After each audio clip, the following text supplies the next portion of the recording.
दोस्तों, हजारों सदियां बीत गई।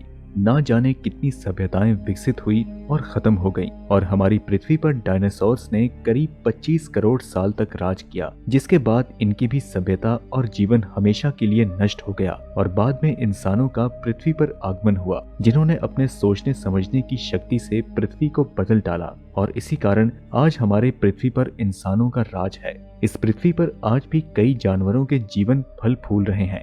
उनकी अपनी सभ्यताएं हैं, लेकिन उनमें से इंसान का ही जीवन काफी विकसित हुआ है। आज इंसानों ने तकनीक के मामले में, अपनी इंटेलिजेंस के मामले में और अपनी दूरदृष्टि के मामले में महारत हासिल की है। ये ब्रह्मांड और दुनिया हमेशा से इंसानों के लिए चर्चा का विषय रही हैं। आज के समय में विज्ञान ने भले ही इतनी तरक्की क्यों ना कर ली हो, लेकिन हमारी धरती पर कई ऐसे रहस्य मौजूद हैं जो कि विज्ञान के सामने आज भी एक पहेली बने हुए हैं। लेकिन ना जाने कितने दशकों से इंसान के मन में ये सवाल उठते थे कि पृथ्वी पर जीवन का जन्म कैसे हुआ, ये ब्रह्मांड कैसे बना और ये दुनिया कैसे बनी। इस सवाल के खोज में कई वैज्ञानिकों ने अपनी आधी तो क्या, सारी की सारी जिंदगी लगा दी, ताकि हम ये जान सकें कि पृथ्वी पर जिंदगी कहां से आई।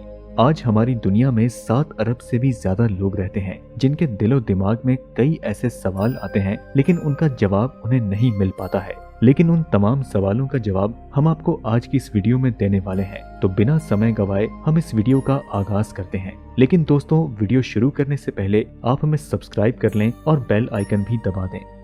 दोस्तों, पृथ्वी पर जीवन का बीज कैसे बोया गया, इसके लिए हम जानते हैं पृथ्वी का, और उससे भी पहले इस ब्रह्मांड का निर्माण कैसे हुआ। इसके लिए आपको समय में लगभग 13 अरब साल पीछे जाना होगा, जहां पर पूरा यूनिवर्स एक परमाणु जितने छोटी सी जगह में सिमटा हुआ था। इतनी कम जगह होने के कारण प्रेशर और तापमान बढ़ता गया, जिस कारण एक जोरदार धमाका हुआ और इसी के परिणाम स्वरूप ब्रह्मांड का निर्माण हुआ। और ये धमाका इतना जोरदार था कि ब्रह्मांड आज भी फैलता जा रहा है। और इस धमाके के कारण बहुत सारा मैटर और गैस पूरे ब्रह्मांड में फैल गया, और इसी के साथ साथ स्पेस और टाइम की भी शुरुआत हुई। इसी स्पेस में सारे मैटर यानी कि पदार्थ और गैस इकट्ठे होकर बादल का रूप लेने लगे। ये प्रक्रिया अरबों सालों तक बिना रुके चलती रही, जिसके बाद लगभग 4.5 अरब साल बाद इन मैटर और गैसों में गुरुत्वाकर्षण बल जागा, जिसके परिणाम स्वरूप ये एक जगह में सिमटने लगी। इन गैसेस में हाइड्रोजन और हीलियम की मात्रा सबसे ज्यादा थी, जो कि बाद में गैसियस क्रियाएं करने लगी, जिस कारण दोस्तों ऊष्मा और दबाव बढ़ता गया, जिसके एक समय बाद हमारे सौर मंडल में जबरदस्त एनर्जी का ब्लास्ट हुआ, और इसी कारण हमारे सूर्य का जन्म हुआ। इसी तरह और भी ब्रह्मांड में कई सूर्य का उदय हुआ, जिन्हें आज हम सितारे कहते हैं। इन्हीं सारे सूरजों ने मिलकर हमारी गैलेक्सी मिल्की वे और अन्य गैलेक्सीज का निर्माण किया। जब हमारे सूर्य का जन्म हुआ, तब ये पहला समय था जब पूरा सौर मंडल रोशनी से जगमगा उठा था, और उस समय अंतरिक्ष का नजारा बेहद ही कमाल का था। और अभी भी सौर मंडल में गैस और मैटर के बहुत ही बड़े बड़े विशालकाय बादल फैले हुए थे, और उनमें भी गुरुत्वाकर्षण बल जागा, लेकिन वो हमारे सूरज से कम था। और इसी कारण ये एक जगह पर सिमट कर बड़े बड़े गैस के गोले के रूप में एक ग्रह का रूप लेने लगे, जो कि बाद में जुपिटर और सैटर्न जैसे गैसियस प्लैनेट बन गए। और बचे हुए ठोस मैटर के छोटे छोटे कण आपस में टकराकर जुड़ने लगे, जिस कारण ये बड़े बड़े गोल आकार के रूप लेने लगे और साथ साथ सूर्य का चक्कर काटने लगे। ये प्रक्रिया सालों साल चलती रही, जिस कारण इनका आकार बड़ा होकर एक ग्रह का रूप लेने लगा, और इनमें हमारी पृथ्वी के साथ साथ मरकरी, वीनस और मार्स जैसे ग्रहों का भी जन्म हुआ। और इसी के साथ उन पिंडों में और भी एस्टेरॉयड टकराकर जुड़ते गए और इनके आकार को बड़ा बनाते गए। कई मिलियन साल तक गुरुत्वाकर्षण शक्ति ऐसे पत्थरों और चट्टानों को धरती बनाने के लिए जोड़ती रही। उस समय 100 से भी ज्यादा ग्रह सौरमंडल में सूर्य का चक्कर काट रहे थे। चट्टानों के आपस में टकराने के कारण धरती एक आग के गोले के रूप में तैयार हो रही थी, जिसके फल स्वरूप लगभग 3 अरब साल पहले धरती का तापमान लगभग 1200 डिग्री सेल्सियस था। अगर धरती पर कुछ मौजूद था तो वो सिर्फ उबलती हुई चट्टानें, कार्बन डाइऑक्साइड, नाइट्रोजन और वाटर वेपर था। एक ऐसा माहौल था जिसे हम चंद पलों में दम घुटने से मर जाते। ये भयानक और डरावना नजारा नर्क से भी बदतरीन था। दोस्तों, उस समय कोई भी सख्त सतह नहीं थी, कुछ था तो बस ना खत्म होने वाला उबलता लावा। उसी समय एक नया ग्रह जो कि धरती की तरफ बढ़ रहा था, उसका आकार मंगल ग्रह जितना था। उसकी गति 50 किलोमीटर प्रति सेकंड थी, जो कि बंदूक से चलाई गई गोली से 20 गुना ज्यादा है। जब ये धरती की सतह से टकराया तो एक बहुत ही बड़ा धमाका हुआ और वह हमारी धरती में समा गया और इसके बाद कई हजार सालों तक गुरुत्वाकर्षण अपना काम करती रही और धरती से निकले हुए कण कई हजार सालों तक इकट्ठा होकर धरती के आसपास घूमते रहे, जिन्होंने बाद में बड़ा होकर चांद का रूप ले लिया, जो कि उस समय 22,000 किलोमीटर दूर था और आज के समय में ये 4 लाख किलोमीटर दूर है। दोस्तों, इस समय चांद के नजदीक होने के कारण दिन और रात केवल 6 घंटे का होता था, जिससे कि दिन जल्दी बीत रहे थे। लेकिन धीरे धीरे धरती में बदलाव आने लगे, जिसके बाद 2.5 अरब साल पहले पृथ्वी की उत्पत्ति होने के बाद अंतरिक्ष में बचे हुए बहुत ही विशालकाय एस्टेरॉयड का धरती पर हमला होने लगा। लेकिन दोस्तों, ये घटना हमारे लिए खुशी की बात थी।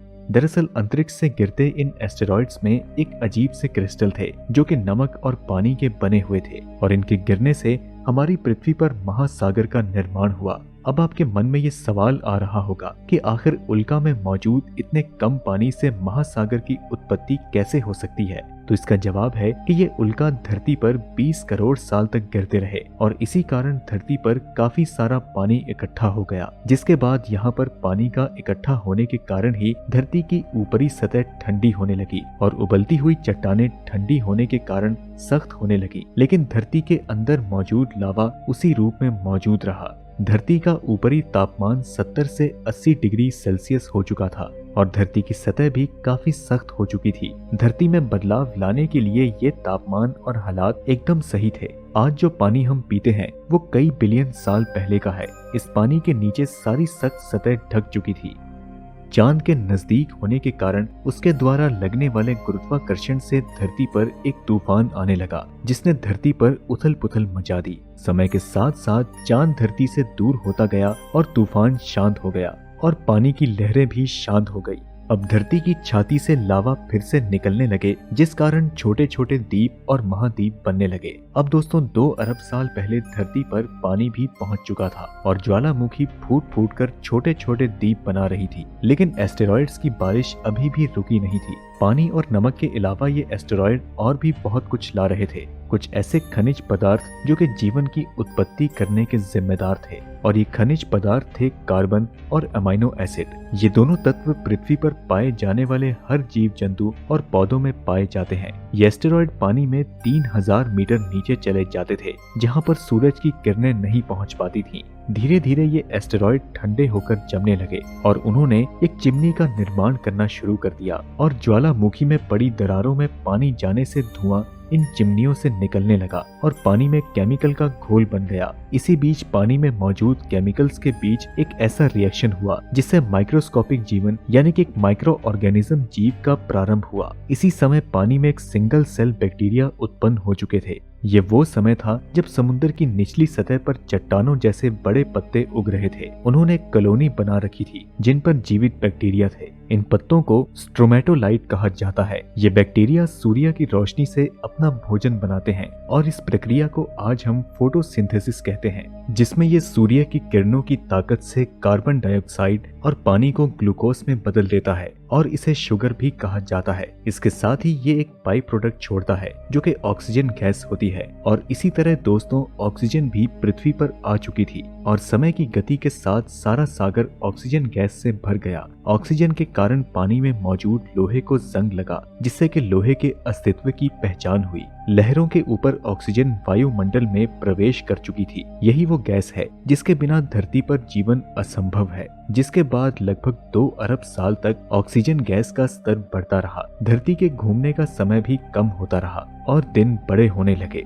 1.5 बिलियन साल पहले दिन 16 घंटे के होने लगे। कई मिलियन साल बाद सागर के नीचे दबी धरती की ऊपरी सतह कई बड़ी प्लेटों में बट गई। धरती के नीचे फैले लावा ने ऊपरी सतह को गतिमान कर दिया। इस गति के कारण सारी प्लेटें आपस में जुड़ गईं और बहुत सारे द्वीप तैयार हुए। लगभग 40 करोड़ साल के समय में धरती का पहला सुपर कॉन्टिनेंट तैयार हुआ, जिसका नाम था रोडिनिया। अब दोस्तों, तापमान कम होकर 30 डिग्री सेल्सियस हो चुका था और दिन 16 से बढ़कर 18 घंटे हो चुके थे। धरती के हालात अभी भी मंगल ग्रह की तरह ही थे, जिसके बाद आज से 75 करोड़ साल पहले धरती के अंदर एक ऐसी शक्ति निकली जिसने धरती की सतह को 2 टुकड़ों में बांट दिया। और ये वो शक्ति थी जो कि धरती के नीचे पिघले हुए लावा से पैदा हुई थी, जिसके कारण धरती की ऊपरी सतह कमजोर पड़ती गई और धीरे धीरे दोनों सतहें एक दूसरे से दूर होने लगी और इसी से 2 महाद्वीप बने, और वो थे साइबेरिया और गोंडवाना। लेकिन दोस्तों, अभी भी पानी के अलावा जमीन पर जीवन पनपने का समय नहीं हुआ था। धरती पर ज्वालामुखी फटने का सिलसिला अभी भी जारी था। ज्वालामुखी के साथ निकलने वाले लावा के साथ निकलती थी गैसेस और हानिकारक कार्बन डाइऑक्साइड, जो कि वातावरण में फैलकर सूरज की किरणों को सोखना शुरू कर रहे थे, और इससे धरती का तापमान बढ़ने लगा। बढ़ते तापमान के कारण सागर के जल से भाप बनकर आसमानों में जाकर बादलों का रूप लेने लगे, और जब बाद में ये बरसे तो वातावरण में उपस्थित कार्बन डाइऑक्साइड से मिलकर एसिड रेन की बारिश करने लगे। ये पहला समय था जब पूरी पृथ्वी पर बारिश हुई थी। बारिश के साथ आने वाले कार्बन डाइऑक्साइड को चट्टानों और पत्थरों ने एब्जॉर्ब कर लिया था, जिस कारण वातावरण में कार्बन डाइऑक्साइड खत्म होने लगे, और इसके परिणाम स्वरूप कुछ हजार सालों में तापमान घटकर -50 डिग्री सेल्सियस हो गया। इसी स्थिति में धरती आइस एज यानी कि हिम युग में समा गई। चारों तरफ बर्फ होने के कारण सूरज की किरणें धरती से रिफ्लेक्ट हो जाती थीं और तापमान बढ़ नहीं पाता था, और दूसरी तरफ बर्फ और भी ज्यादा बढ़ती चली जा रही थी। लेकिन दोस्तों, ये घटना जीवन को पनपने से नहीं रोक सकती थी, क्योंकि धरती का केंद्र अभी भी गर्म था। ज्वालामुखियों का फटना भी जारी था, लेकिन बर्फ इतनी ज्यादा हो चुकी थी कि ज्वालामुखी से निकलने वाली गर्मी उसे पिघला नहीं पा रही थी। लेकिन अब कोई भी ऐसा रास्ता नहीं था जो कि कार्बन डाइऑक्साइड को सोख पाता। सारे चट्टान और पत्थर बर्फ के नीचे दब चुके थे। एक बार फिर से कार्बन डाइऑक्साइड ने अपनी ताकत दिखाई और सूरज की गर्मी को सोखा, लेकिन बर्फ को पिघलने पर मजबूर कर दिया। यहाँ तक आते आते दिन भी 22 घंटों के हो चुके थे। बर्फ पिघलते समय सूरज से आने वाली खतरनाक अल्ट्रावायलेट किरणों से एक केमिकल रिएक्शन हुआ, जिससे पानी से हाइड्रोजन पेरोक्साइड बनी और इसके टूटने से ऑक्सीजन। यही ऑक्सीजन गैस जब 50 किलोमीटर ऊपर वातावरण में पहुंची तो वहां भी एक केमिकल रिएक्शन हुआ, जिससे जन्म हुआ ओजोन नाम की एक गैसीय परत का, जो कि सूरज से आने वाली हानिकारक अल्ट्रावायलेट रेस को रोकने लगी। और अगले 15 करोड़ साल तक इस गैस की परत काफी मोटी होती गई, जिस कारण पेड़ पौधे अस्तित्व में आए और ऑक्सीजन की मात्रा बढ़ने लगी। इसके बाद समुद्री दुनिया का जीवन फलने फूलने लगा, लेकिन अभी भी जमीन पर कोई भी कॉम्प्लेक्स जीवन नहीं था। सब कुछ ठीक ठाक चल रहा था।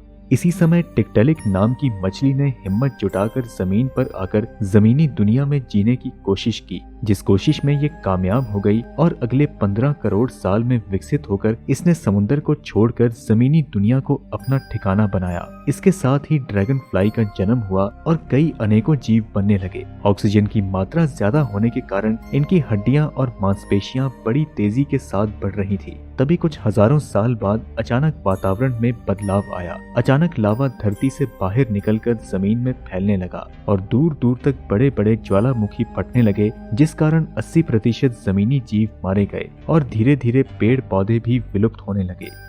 ज्वालामुखी के फटने से सल्फर डाइऑक्साइड गैस निकली और बारिश में वो गैस से मिलकर सल्फ्यूरिक एसिड बन गई, जिसने सब कुछ जला डाला, और इसी कारण से कार्बन डाइऑक्साइड की मात्रा बढ़ने लगी। तापमान बढ़ने लगा और पानी का कुछ हिस्सा सूखने लगा। बचे हुए 20% जानवर जमीन के भीतर जाकर अपना जीवन गुजारने लगे। ज्वालामुखी के फटने और लावा के बिखरने से दोनों महाद्वीप फिर से जुड़ गए और 25 करोड़ साल पहले दोबारा से एक सुपर कॉन्टिनेंट बना, जिसका नाम था पेंगिया, जो कि एक ध्रुव से दूसरे ध्रुव तक फैला हुआ था। एसिड रेन का असर खत्म हो रहा था। बारिश फिर से शुद्ध हो रही थी, जिससे फिर से समुद्र का जल स्तर बढ़ा। सागर का पानी भी नीला हो चला था और हमारी धरती ब्लू प्लेनेट बन चुकी थी। पेड़ पौधे दोबारा से उगने लगे। लेकिन उन जानवरों का क्या हुआ जो बच गए थे? दरअसल वे विकसित होकर बड़े आकार में तब्दील हो चुके थे, जो कि अपना शासन और राज पृथ्वी पर करोड़ों साल तक चलाने वाले थे, जिसे हम डायनासोर के नाम से जानते हैं। कुछ डायनासोर शाकाहारी थे तो कुछ मांसाहारी। कुछ डायनासोर उड़ने की ताकत रखते थे और कुछ समुद्री दुनिया को अपना ठिकाना बना चुके थे, और वो नजारा बिल्कुल दूसरी दुनिया का खूबसूरत नजारा हुआ करता था। और इसी तरह दोस्तों, हजारों मुश्किलों के बावजूद पृथ्वी पर जीवन संभव हुआ। लेकिन इसके बाद डायनासोर्स के साथ क्या हुआ और इंसान पृथ्वी पर कहां से आए, ये हम आपको इस वीडियो के पार्ट 2 में बताएंगे। तो दोस्तों, अगर आपको ये वीडियो पसंद आई तो इसे लाइक करें और अपने दोस्तों के साथ ज्यादा से ज्यादा शेयर करें और अपने विचार हमें कमेंट के माध्यम से जरूर बताएं। हम मिलते हैं आपसे अगली वीडियो में, तब तक के लिए नमस्कार।